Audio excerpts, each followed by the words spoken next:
আসসালামু আলাইকুম রহমতুল্লাহি ওয়া বারাকাতুহু।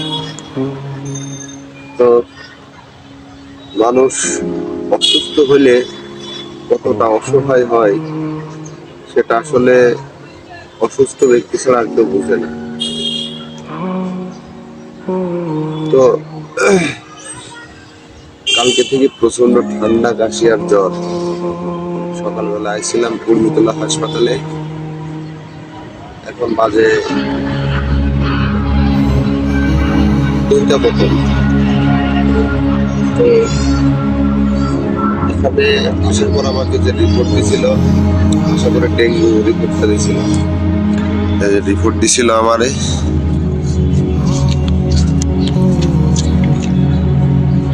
ডেঙ্গু টেস্ট দিছিল, ডেঙ্গু পজিটিভ আসেনি, নর্মালি আছে। তো খুব ভয়ে ছিলাম, যে এর আগে একবার আমার ডেঙ্গু হয়েছিল, সে খুবই খারাপ অবস্থা। ডেঙ্গু হইলে যে মানুষ কতটা অসুস্থ হয় সেটা আমি অবশ্যই হাড়ে হাড়ে তখন বুঝতে পারছিলাম। যাই হোক, আলহামদুলিল্লাহ, যা উপর আল্লাহ পাক আমাকে ডেঙ্গু পজিটিভ দেয়নি, এর জন্য উপর আল্লাহ পাকের কাছে লাখো কোটি শুকরিয়া, আলহামদুলিল্লাহ।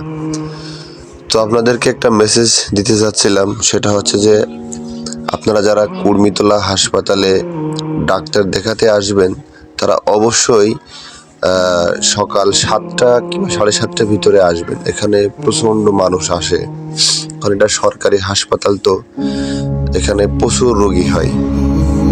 তো একটা কথা কি, রোগী যতই হোক আর যত সরকারি হোক, এটা কিন্তু ট্রিটমেন্টটা খুবই ভালো।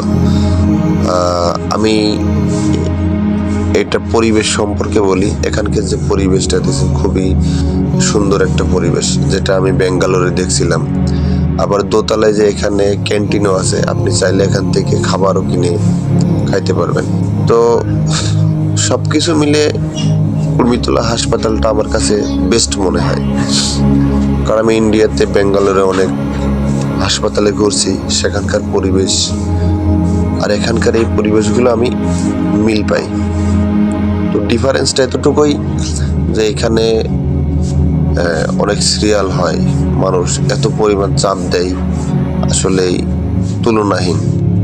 তো আপনারা যারা এখানে আসবেন অবশ্যই হাতে একটু সময় নিয়ে আসবেন। আর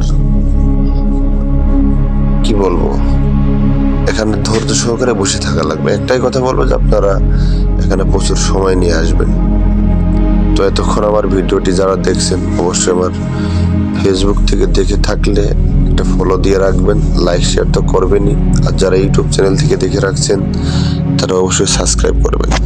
তো সবাই ভালো থাকবেন, সুস্থ থাকবেন, আল্লাহ হাফেজ।